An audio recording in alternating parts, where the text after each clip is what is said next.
성부와 성자와 성령의 이름으로 이리오 진리요 생명이신 하나님,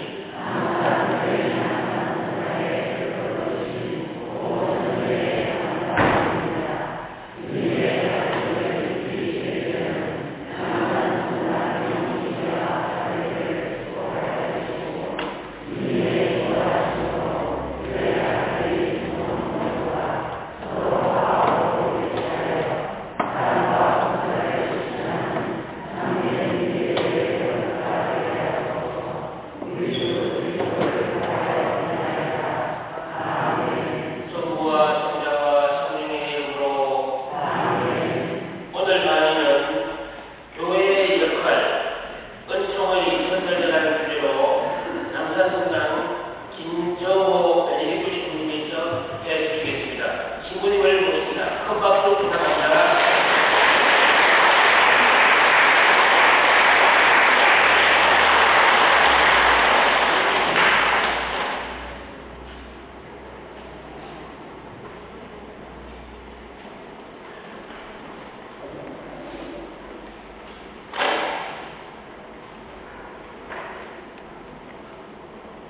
오늘 여러분들 책 248쪽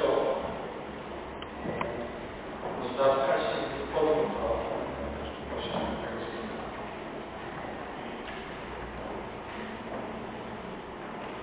오늘 우리가 나눌 내용 중에 상당 부분은 지난 주일날 10월 23일 모든 민족들의 복음화 미사 때 선교의 필요성 혹은 선교의 정당성이라는 주제와 연결되는 부분들이 많이 있습니다. 함께 지난주에 방문하면서 말씀드린 내용을 되살리면서 들으시면 더 도움이 될 것 같습니다. 오늘 문 86번부터 94번까지 이어서 교회가 우리 교회의 참된 모습이 뭔가 하는 것에 대해서 말씀드리겠습니다. 문 86, 248쪽에 예수님께서는 교회를 몇 개나 세우셨는가? 예수님은 단 하나의 교회만 세우셨다는 내용입니다. 무릇 교회는 믿는 사람들의 공동체입니다. 지난 시간에 말씀드렸는데 교회하면 뾰족한 탑도서 있고 십자가도 생각하는 건물을 생각하지 말라 그랬습니다. 민년이들의 공동체를 교회라고 합니다. 그런데 이 공동체는 무조건하고 사람들만 모아놓는다고 공동체가 되는 건 아니거든요. 그리고 많이 모여있다 할지라도 그 안에 한 사람 한 사람이 전부 따로따로 놀고 있으면 그건 집합체지 공동체가 아니라는 거죠. 공동체가 되기 위해서는 동일성이 그 바탕을 이루고 있어야 하는데 동일한 지도자, 동일한 교리 체계를 갖고 있어야 하는 것은 필수적인 것입니다. 만일 지도자마다 다르고 교리 내용마다 서로 다른 것을 주장하게 되면 그건 분열할 수밖에 없겠죠. 그래서 공동체를 이룰 수 없게 되고 분파를 형성하게 되는 마음입니다. 예수님께서 교회를 친히 세우셨다고 지난 강의 때 말씀드렸습니다. 지상에 이 교회를 설립한 예수님의 약속은 확고합니다. 성경에도 나와 있듯이 내가 이 베드로 반석 위에 내 교회를 세울 터인즉 저승의 세력도 그것을 이기지 못할 것이다. 분명히 선언했습니다. 자, 여기 보면 내 교회를 이지 내 교회들을 세우라고 하지 않으셨습니다. 우리말은 단수 복수가 그렇게 중요하지 않지만 여러분들 영어 공부 학교 다닐 때 다 해봐서 알지요. 단수, 복수의 구분이 엄격하단 말이죠. 분명히 교회지, 교회들이 아닙니다. 한 목자, 유일한 양떼를 강조했습니다. 그래서 우리 교회의 지도자로서 베드로 사도 한 분만을 세우셨습니다. 그래서 바로 사도 다 같이 한번 읽어볼까요? 성경. 주님도 누구시고 믿음으로 하나님이요 예배로 하나님이고 만물의 아버지이신 하나님도 누구시다 하는 교회는 하나밖에 없습니다.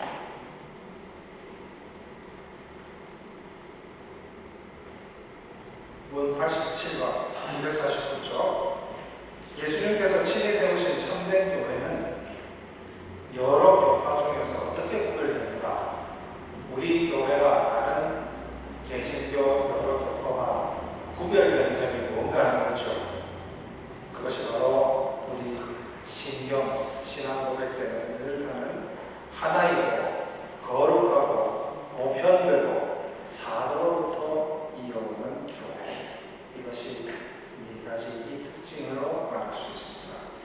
그 하나하나 살펴보도록 하죠. 처음에 하나라고 했습니다. 다시 한번 얘기지만 예수님께서 직접 세우신 유일한 교회입니다. 그것이 어디서 드러나냐면 공간적으로도 전 세계 어디를 가도 미사가 똑같습니다. 전례도 똑같고 교리도 똑같고 같은 교황님을 모시고 있습니다. 시간적으로 보더라도 2000년 전 초대교회 때나 지금 교회나 똑같은 성경을 갖고 있고 똑같은 원리 속에서 교회가 이루어지고 있습니다. 또 좀 미안합니다만 할 수 없이 개신교하고 비교할 수도 있겠어요. 개신교 요만하게 안 가르쳤습니다. 우리 모습을 더 정확하게 알기 위해서 비교하는 것이고 개신교 같은 경우에 교파마다 성경을 해석하는 것이 다 다릅니다. 목사님마다 설교하는 내용이 다 다릅니다. 시대에 따라서도 교리가 달라집니다. 개신교, 가톨릭에서 제일 어른은 누군가요?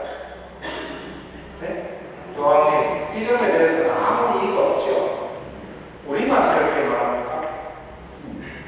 진짜 아는 사람들도 천주교는 제일 대장이 교황님이죠. 뭐 당연하죠. 개신교는 뭐가 제일 어른인가요? 네? 목사님은 알아줍니까? 제일 어른은 한 분이라겠죠. 개신교 제일 어른이 누구예요? 없어요. 그럼 무슨 수가 있어요? 통일된 지도자가 없단 말이에요. 그러다 보니 분열과 분화가 민감하게 일어나지 않습니까?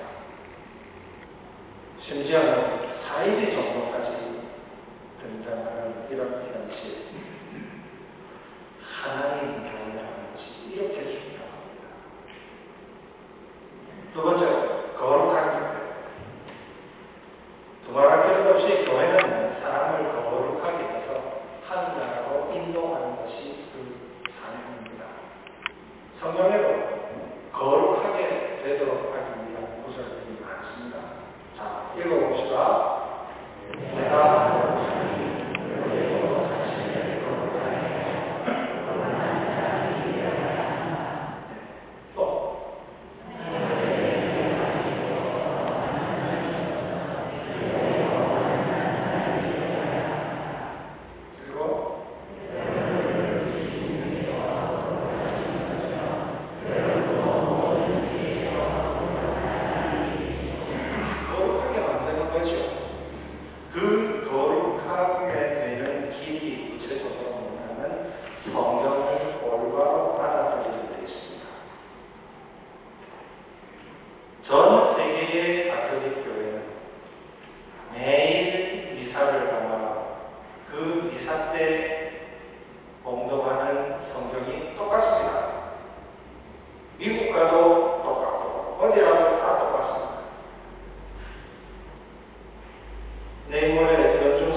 주셨어요.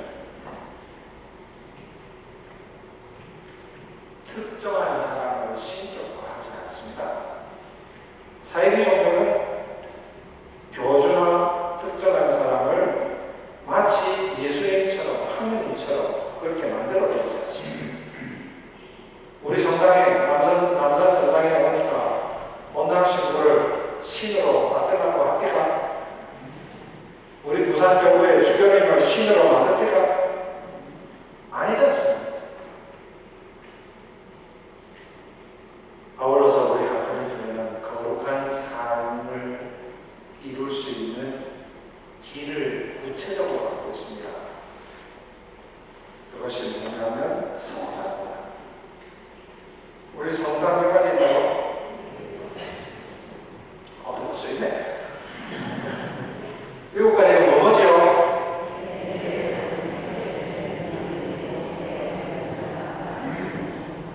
이제 수수까지 똑같이 얘기해요.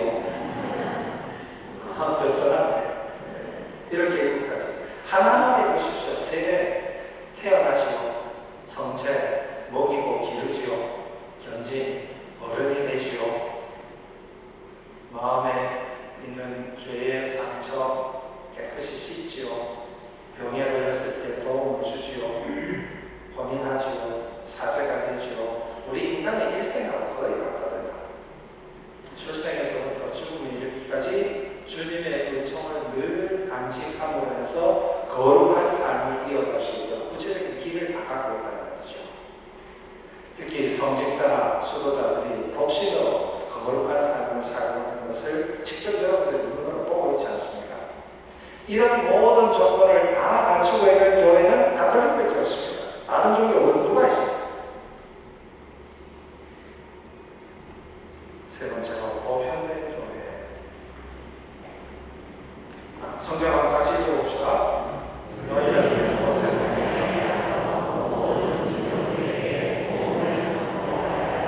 모든 피조물에게 전파하였습니다.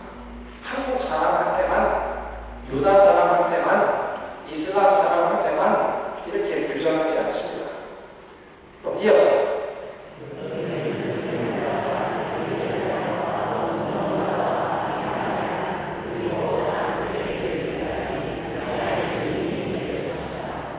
땅 끝에 이르기까지 구석구석 어디든지 교회는 초대교회 때부터 이 명령을 충실히 따르고 있습니다. 그래서 가톨릭에는 귀족이니 평민이니 자유인이니 노인이니 백인이니 흑인이니 이런 신분이나 인종의 구별 없이 모든 이가 구원되는 길을 제시하고 있습니다. 그래서 복음을 전파함에 있어서 특정한 국가라든지 민족이라든지 계층을 선별하지 않습니다. 이 지구상에는 종교나 교파가 정말 이루어질 수 없이 많습니다만 보편적인 구원을 향한 종교는 매우 드뭅니다. 다 우리끼리 14만 4천 명까지만 이러면서 한계를 두고 제한을 두고 그 안에 안 들어오면 마치 구원 못 받는 것처럼 그렇게 해서 결국에는 나에게 오지 않으면 구원 못 받는다는 식으로 사회의 종교들이 파묻힌다는 거죠. 네 번째 특징에 있는 사도로부터 이루어오는 교회. 가톨릭의 지도자는 예수님께서 뽑아 세웠습니다. 스스로 내가 오늘부터 결정할게. 또는 우리 합의가 가지고 저 김종호 신부 우리 남산 성당의 신부로 만들자. 이렇게 하는 것이 아니라는 거죠. 실제로 성경에도 바로 오늘 부분에서 느껴지지 않습니다.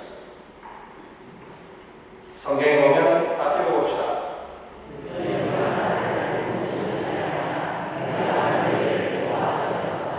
또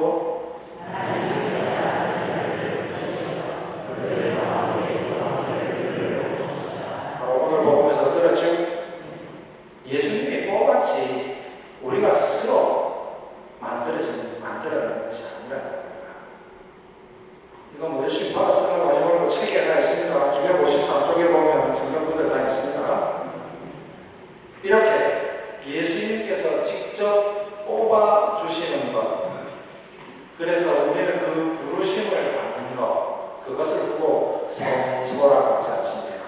거룩한 부르심. 이 성소를 통해서 사도들은 예수님으로부터 임명받았습니다. 그러다가 나중에 사도단에 사람이 한 사람 빠지게 되면 성령의 도우심을 받아서 그 뒤를 이을 사람을 뽑아서 같이 사도단에 포함시켰습니다. 대표적인 예로 12사도 중에 유다 이스카리오 스스로 자살해버리지 않습니까? 그래서 11사도가 되었죠. 한 자리 빈자리를 마티아를 뽑아서 임명하였습니다. 바르나바나 사울도 사도로 뽑았습니다. 이렇게 해서 예수님께서 사도단을 뽑으셨고 이 사도단이 한 사람 한 사람 수명을 다하고 나니 그 다음에 후계자가 이어지고 그 후계자에게서 다시 또 후계자가 이어져서 예수님께서 직접 창립하시고 사도로부터 계속 이어오는 유일한 종교가 가톨릭 교회입니다.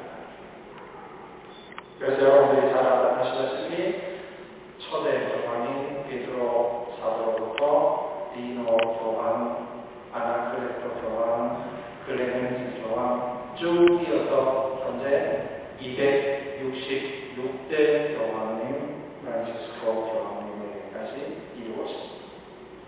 예수님께서 뽑아주신 그때부터 지금 현재까지 이렇게 맥을 이어오는 교회 우리 말고 또 누가 있습니까? 없습니다. 예수님에 의해서 창립되고 베드로 사도를 중심으로 한 사도 안에 예수님이고 정통적인 후계자를 통해서 계속 이어오는 교회.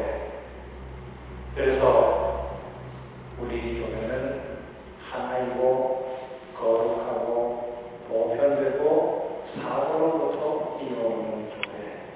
이 네 가지를 다 충족하는 교회는 가톨릭밖에 없거든요.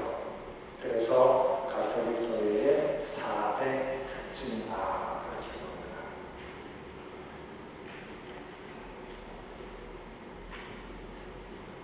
반면에 개신교는 1524년경에 루터라고 하는 사람이 창립했습니다. 틀림없죠? 성공의 1534년 영국의 왕이었던 헨리 8세가 만든 겁니다. 예수님이 세운 교회입니까? 아니지 않습니다. 역사적으로 분명히 드러나고 있는데 그 외에 수많은 개신교 중에도 뭐 장로교 있고 감리교 있고 신대교 있고 무슨 교 많지요. 거의 가보면 17세기에서 19세기에 이르도록 사람이 만들었습니다. 여러분 역사 공부에서 다 아시지 않습니까? 그래서 뭐 여러분 교과서에서 켈빈 들어봤습니까? 스윙글리 들어봤습니까? 이런 사람들이 다 만든 거예요. 근데 우리 책에 켈빈 했는데 켈빈이라는 사람은 없습니다. 원래 이름은 깔반입니다. 근데 그걸 영어식으로 이름이 켈빈이 되죠.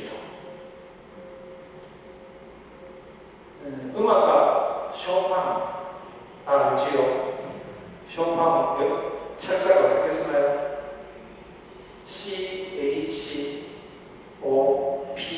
CHOPIN 쇼펜입니다. 그 쇼팡을 쇼핀 이렇게 읽으면 됩니까? 안 되죠. 마찬가지로 켈빈이라고 읽으면 안 됩니다. 켈빈 이 사람은 스위스 사람이거든요. 미국 사람이거든요. 자, 그리고 지금도 수많은 교파가 그리스도의 이름을 팔아가지고 인간이 세우고 있습니다. 그리스도 예수님께서 직접 세우신 교회 어디라도 없습니다. 난 258점. 자, 그러면 예수님께서 직접 세워서 사도를 통해서 이어져 오고 있는 우리 가톨릭 교회, 여기 아니고도 영원히 구원될 수 있느냐? 이건 대단히 민감한 거죠. 웃기는 것이 사람이 만든 종교, 거기에서 하는 소리가 지구 종교 아니면 구원 안 된다잖아요. 얼마나 무슨 소리예요? 사람이 만들어 거기 안 오면 구원을 못 받는다. 구원은 누가 해줬는데요? 하느님, 예수님이 했을 거 아니에요? 근데 왜 지가 만들어놓고 거기가 안 하면 구원 안 된다고 그래요? 만약에 처음부터 모순이다. 자, 우리 교회 안에 이런 말이 있습니다. 교회 밖에서는 구원이 없다. 이거 어디서 들어봤네요. 지난 1학기 때 6월 초에 그 인생의 경주서라는 제목으로 강의할 때 이 얘기했네요. 문 33번부터 49번까지 얘기하면서. 그럼 이제 설명하고 넘어가도 됩니까? 내용 난감한 표정이 있었으니까. 예, 좋습니다. 지난 학기 안 들은 사람도 있고, 또 들었는데, 그래서 까마귀 보기도 한 사람도 있고, 다시 한번 따라봅시다. 2세기 내지 3세기 초대교회 때 이 말이 나오기 시작했습니다. 말 그대로 하면 가톨릭 교회를 벗어나면 구원될 수 없다는 말입니다. 가톨릭 아니면 안 된다 이 말이죠. 그런데 이 표현을 글자 그대로 해석하면 아닙니다. 세부적인 내용을 잘 듣고 올바르게 이해를 해야 됩니다. 자, 원칙적으로 구원되려고 하는 사람은 가톨릭 교회에 속해야 되는 것이 원칙입니다. 여러분들은 다 구원되는 사람입니다. 구원을 받기 위해서는 아까 조금 전에 말씀드렸다시피 하느님의 은총이 필수적이거든요. 하느님, 예수님의 도우심 아니면 구원 못 받는단 말이에요. 자, 그러니 원칙적으로 예수님께서 직접 세우신 교회의 가톨릭에 들어와야 구원받는다 하는 것이 논리적으로 맞죠. 그러니 구원의 은총은 세례를 통해서 하나님의 자녀가 된 사람에게만 베풀어지는 것이 원칙입니다. 자, 그러면 가톨릭 교회에 속해야 하는데 이 속한다는 말을 적어도 마음으로라도 교회에 속하면 된다는 의미입니다. 제도적으로, 법적으로 꼭 속하지 않더라도 마음으로라도 속하면 속한 겁니다. 구체적으로 봅시다. 하느님을 모르는 사람 중에는 본인의 탓이 아닌 사람이 있잖아요. 자, 문 88에서 뭐라고 했나요? 자기 탓으로 천주교회 밖에 있는 사람은 구원될 수 없다고 했습니다. 그러면 자기 탓이 아니고 밖에 있는 사람은 좀 달리 알아들어야 되겠네요. 하느님을 의도적으로 배척한 것이 아니거든요. 자기 탓이 아닌 경우에는 하느님을 알 기회가 없어지게 돼요. 시대적으로 또 거의사로 하느님을 선교의 혜를 받지 못한 사람들. 물론 이 사람들도 세례를 안 받았으니까 가톨릭 교회에 속한 정식으로 속한 건 아닙니다. 하지만 그것을 그 사람의 탓이라고 말할 수 없거든요. 우리가 선교를 믿지 않았습니다. 인간의 도리를 지키고 선의에 따라서 살았다면 자기 탓이 아닌 상황에서 세례를 미처 못 받은 사람이라 할지라도 인간의 도리를 지키고 선의에 따라서 살았으면 그런 사람도 그리스도인이라고 말할 수 있다는 거예요. 그런데 세례받은 그리스도인하고는 다르니까 그래서 익명의 그리스도인 누군지 드러내지 드러나지 않은 그리스도입니다. 적어도 마음으로 나도 선인을 지녔기 때문에 교회 밖에 있지 않다고 볼 수 있기 때문에 그런 사람은 구원받을 수 있습니다. 구체적으로 우리 한민족의 조상님들, 우리나라 천주교 들어온 지 200년 조금 넘었습니다. 그 이전에는 하느님에 대해서 들을 기회가 전혀 없었습니다. 그러니 그분들이 세례받지 않은 것은 그 사람들 책임입니까? 아니잖아요. 그분들의 탓이 아니잖아요.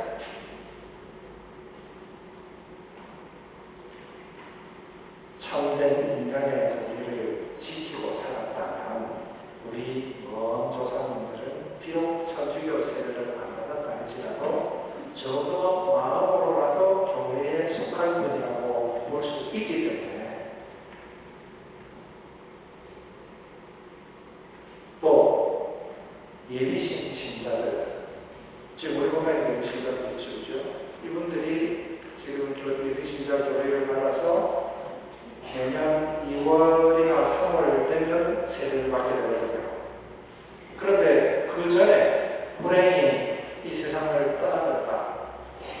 세례하고 주님 지옥을 가. 그렇게 말할 수 없단 말이에요. 그 사람의 탓이 아니거든요.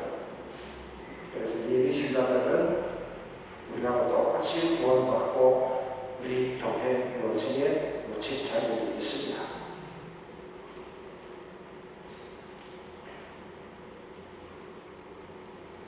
자, 그러니 긴장기사 풀린단 말이에요.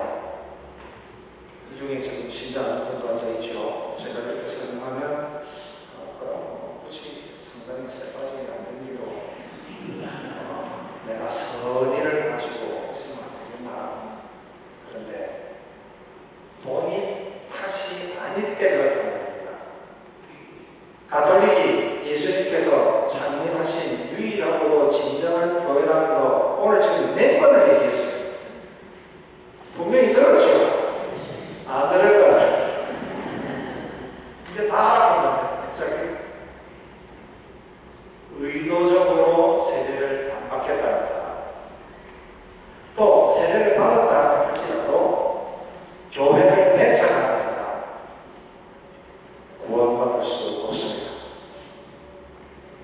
조금 전까지 분위기가 매우 좋았는데 너무 공격한 거 아닙니까? 조금 전까지 그렇게 풀어줬잖아요. 그런데도 지가 악착같이 안 받겠다는 거죠. 자, 솔직히 말해봅시다. 예수님께서 풀고 맺는 권한을 교회에 분명히 줬죠. 그런데 그 교회에 의도적으로 나는 못 따르겠다는 말이에요. 그 말은 무슨 말인가요? 나는 예수님 안 따르겠다는 말이죠. 예수님을 안 따르겠다는데 구원받을 수 있나요? 그리스도를 통한 구원에서 제외될 수밖에 없는 겁니다. 이 점에서도 좀 미안합니다만 개신교에서 받는 세례에 대해서 얘기드리겠습니다. 개신교 역시 그리스도를 믿는 종교입니다. 그렇죠? 그러니까 개신교에서 세례를 받아도 원래는 우리가 받는 세례하고 같다고 봐야 됩니다. 근데 거기 문제가 있다는 거죠. 자, 개신교에서는 성경은 받아들이지만 사도로부터 이어져오는 성전은 거부합니다. 그리고 하나님의 음성을 명시적으로 구체적으로 받는 거룩하게 되는 길인 성사 그리고 전례 이거 개신교에서는 인정하지 않습니다. 개신교는 7, 7성을 없습니다. 개신교 미사하는 거 봤습니까? 개신교 미사 있어요. 거기는 예배를 게 없잖아요. 그 예배라는 건 뭔가요? 우리로 치면 말씀의 전례만 성찬의 전례가 없단 말이에요. 그리고 우리는 어느 성당, 어느 나라 가더라도 가톨릭에서 세례받는 양식은 똑같습니다. 그런데 개신교는 목사님 받아다니고 교파받고 다 다릅니다. 자, 그 중에 어느 게 진짜인가요? 알 수가 없지요. 그게 문제라는 거예요. 개신교 세례가 다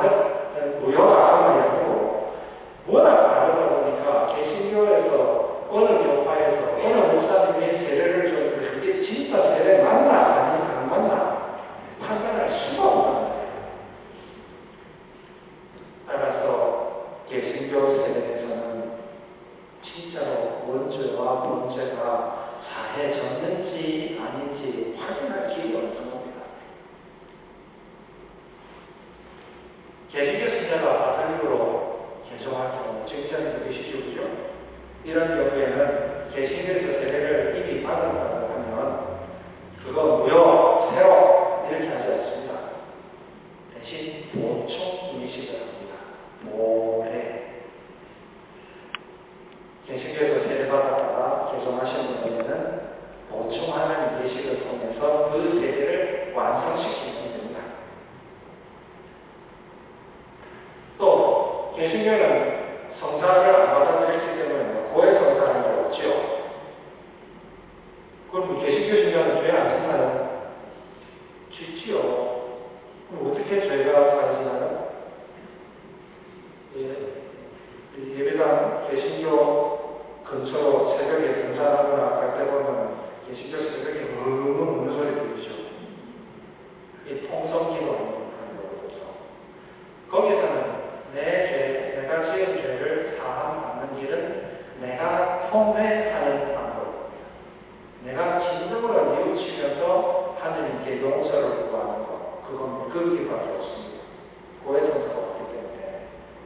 그러니까 우리도 고해성사인데 다들 죄를 용서받는데 고해성사는 죄 용서 받지요.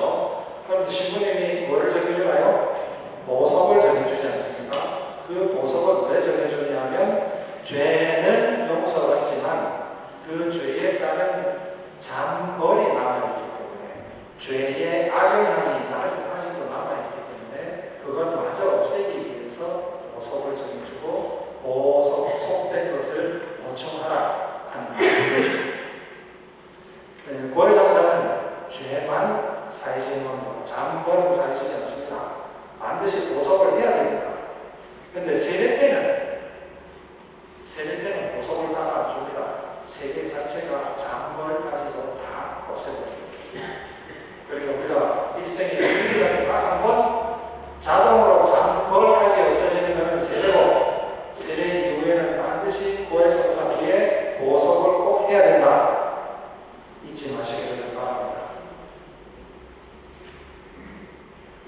이 결합, 아까 말씀드린 대로 우리가 인간이 서로 결합하고 우리 인간이 그리스도와 결합하고 머리이신 그리스도와 지체인 우리가 결합한 이 결합의 효험이 뭐냐 이거죠. 바로 성공입니다. 구체적으로 한번 봅시다. 금방 공무원에 대한 부탁인이 몇 가지가 있었습니다. 그런데 여러분 이런 거 상상해 봅시다. 내가 이제 하느님으로부터 구원받게 됐어요. 그래서 영원한 행복을 이제 누리게 됐어요. 근데 내가 하느님께, 하느님, 우리 마누라가 있는데요. 참 착하고 불쌍한데 내가 받는 구원을 우리 마누라한테 좀 하고 나는 구원 안 받을게요. 가능할까요? 인간적으로 볼 수 있죠. 내가 이거를 우리 아버지 일상 받게 됐는데 일상 이거 하지 말고 이거 가난한 사람한테 줄게요. 되죠? 뭐 영원한 행복 내가 안 받을게요. 근데 영원한 행복을 받지 않는다는 말은 뭐예요? 구원 안 받겠다는 말이에요. 지옥 가겠다는 말이에요. 이거 남한테 양보할 수 있는 게 아닙니다. 이거. 그래서 영원한 행복이나 죄의 용서는 내 안 하고 내가 받을 수 있는 건 남한테 돌릴 수 없는 겁니다. 그건 내가 받을 수 있는 겁니다. 반면에 도움의 요청, 보석할 기회, 이거는 내가 양보할 수 있습니다. 왜냐하면 1번, 2번 영원한 행복이나 죄의 용서는 그때가 아니면 용서 못 받거든. 그런데 도움의 요청은 언제든지 받습니다. 내가 대죄만 짓지 않으면 조력, 은총, 앞으로 몇 번 말씀드렸죠. 도움의 요청은 언제든지 받습니다. 보석할 기회는 언제든지 있습니다. 이런 원리에 따라서 지상의 교회, 연옥의 교회, 천국의 교회, 신전교회, 단전교회, 기성교회가 이 공로에 대한 결과가 어떻게 적용되는가 한번 봅시다. 이 지상교회에서 공공, 지상교회에서는 나부터 구원이 되어야 되거든요. 구체적으로 어떻게 해서 구원을 받느냐? 첫째, 미사 참여를 통해서 그 은혜를 받게 됩니다. 아울러서 기도를 통해서 받게 됩니다. 그리고 성사를 통해서 그 은혜를 받습니다. 7가지 성사 외에도 준성사 혹은 전례를 통해서도 은혜를 받습니다. 교회의 가르침에 충실한 계명을 지키면서도 은혜를 받습니다. 또 선행을 통해서도 그런 은혜를 받습니다. 우리는 이 신전교회 지상생활을 하는 동안에 이런 기회를 통해서 꾸준히 은혜를 받지 않으면 구원의 길에 들어서기가 어렵습니다. 내 스스로의 능력으로는 구원의 길에 들어가기가 어렵습니다. 그런데도 미사 빠지고 기도 빠지고 성사 안 받고 이래놓고 나는 구원될 수 있다고 누가 장담할 수 있는 거죠. 그래서 특히 우리 영신이 아카데미 강의들로 일부러 시간 내서 열어주는데 우리 신자로서 내가 이 지상에서의 삶을 사는 동안에 내가 해야 할 일이 무언가를 정확하게 알고 실천을 하게 됩니다. 8가지로 제가 써놓은 이 모든 것을 통해서 은혜를 받지 않으면 내 스스로를 힘가지고 구원의 길에 들어서겠다는 것은 대단한 교만이고 착각입니다.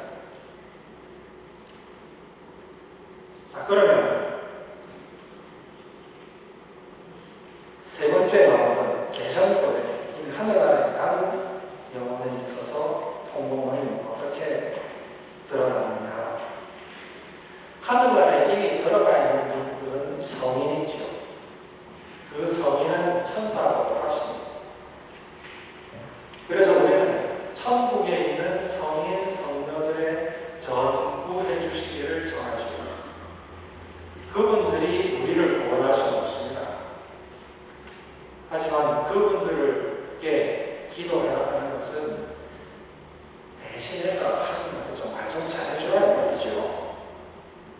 아이들이 용돈 받을 때 아버지한테 직접 전화하면 겁이 나니까 엄마를 수시갖고 말 좀 해줘라.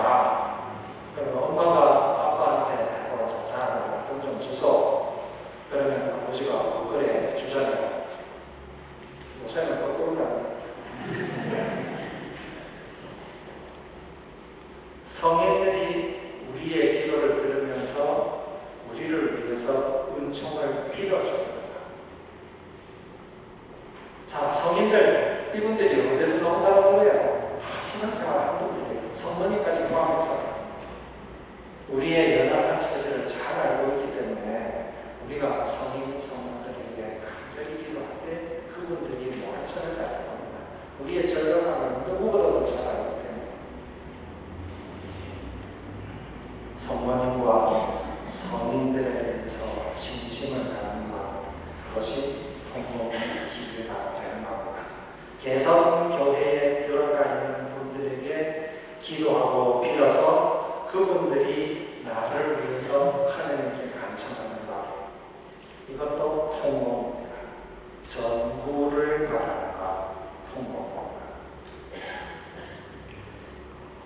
단전교회인 연옥에서의 통곡은 어떤 방식으로 이루어지냐면, 연옥은 자신을 위한 공로를 쌓을 수 없습니다. 내가 나를 위해서 공로를 쌓는 것은 영혼과 육신이 결합되어 있을 때 그때 할 수 있습니다. 분리되고 나면 육신은 썩어지고 영혼만 남지 않습니까? 영혼은 자기 스스로를 위해서 기도할 수 없습니다. 자, 그럼 천국에 있는 영혼은 어떨까요? 기도할 필요 없지요. 이미 구원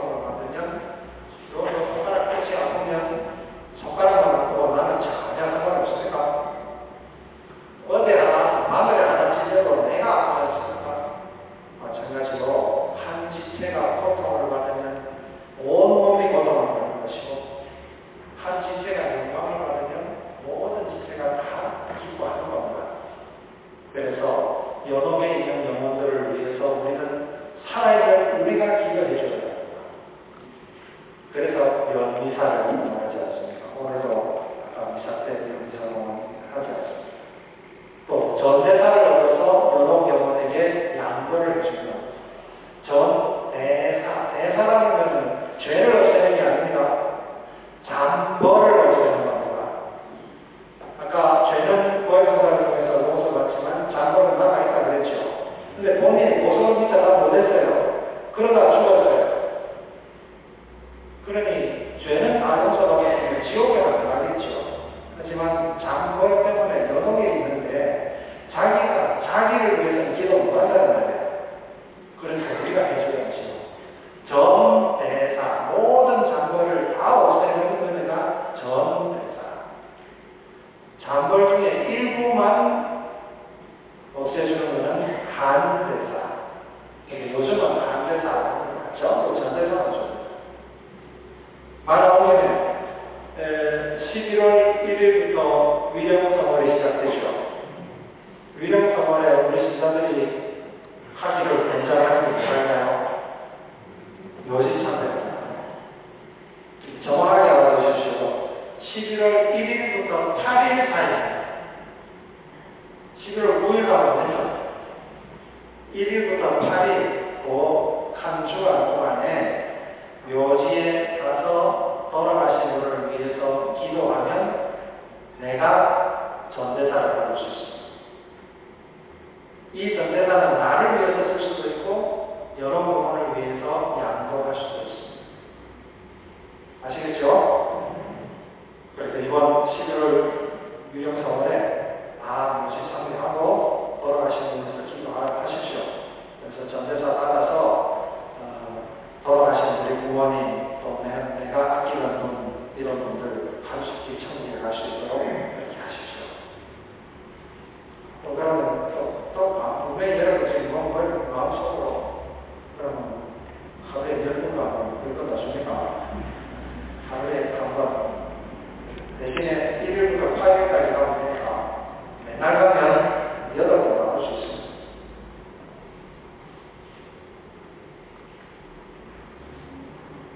통공은 구체적으로 지상인 경우에 6가지를 통해서 내가 은혜를 받을 수 있고, 그 다음에 개선 경우에는 지상에 있는 내가 천국에 있는 성인 성령한테 청해서 전부를 통해서 내가 은혜를 받는 것. 연옥에 있는 경우는 살아있는 우리가 공로를 쌓아서 그 공로를 대신 전해주는 것. 이런 것이 다 통공의 구체적인 방법입니다. 자, 근데 대죄가 있는 경우는 통공에 참여할 수 없습니다. 따라서 11월 1일부터 묘지 참여할 때 미리 고해성사 다 하고 대죄가 없는 상태가야 전대가 왔습니다. 대죄 중에는 다 해봐야 소용이 없습니다. 왜 그러냐면 대죄를 지은 사람은 공로를 통해서 받을 수 있는 두 가지 중에 대죄를 지은 사람은 은총의 지위에 머물러 있지 못한 사람입니다. 은총 지위에 있지 않은 사람은 영원한 행복 받을 수 없습니다. 죄 용서 받을 수 없습니다. 보석할 수도 없습니다. 그럼 어떻게 해야 되죠? 빨리 죄를 털어야죠. 어떻게 털면 되나요? 다 털면 됩니까? 고해성사라고 그러잖아요.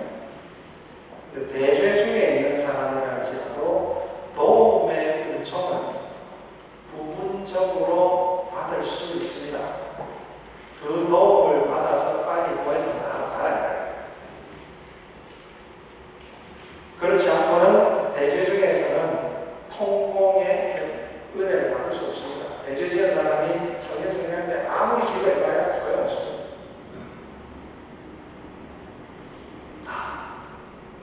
천주교는 죄를 사하는 권한이 있는가?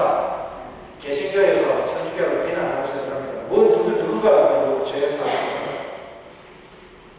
그런데 개신교는 사죄권이 있고 받지 못했습니다. 천주교는 받았습니다. 그리스도께서 직접 사죄권을 주셨거든요.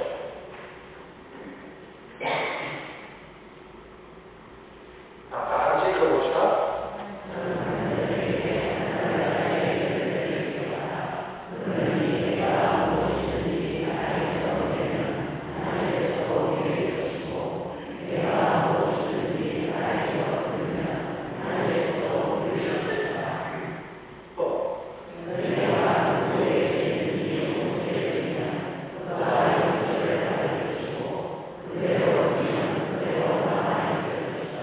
예수님의 말씀입니다. 누구한테 하신 말씀인가요? 베드로 사도를 미시한 사도단한테 하신 말씀입니다. 그 사도단을 이어오는 교회가 어디? 무슨 교회인가요? 가톨릭 교회. 그래서 가톨릭 교회만 죄 사할 수 있는 권한을 갖고 있습니다.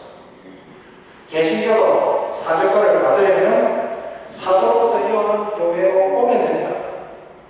근데 굳이 사도로부터 오는 교회를 안 하겠다 해놓고 뭐 사죄권이 있니 없니 말 차이가 없는 거죠. 죄는 언제 사했습니까? 세례받을 때하고 말할 필요 없죠. 세례받을 때는 원죄도 없어지고 본죄도 없어지고 본죄에 따른 장벌까지 다 없어집니다. 반면에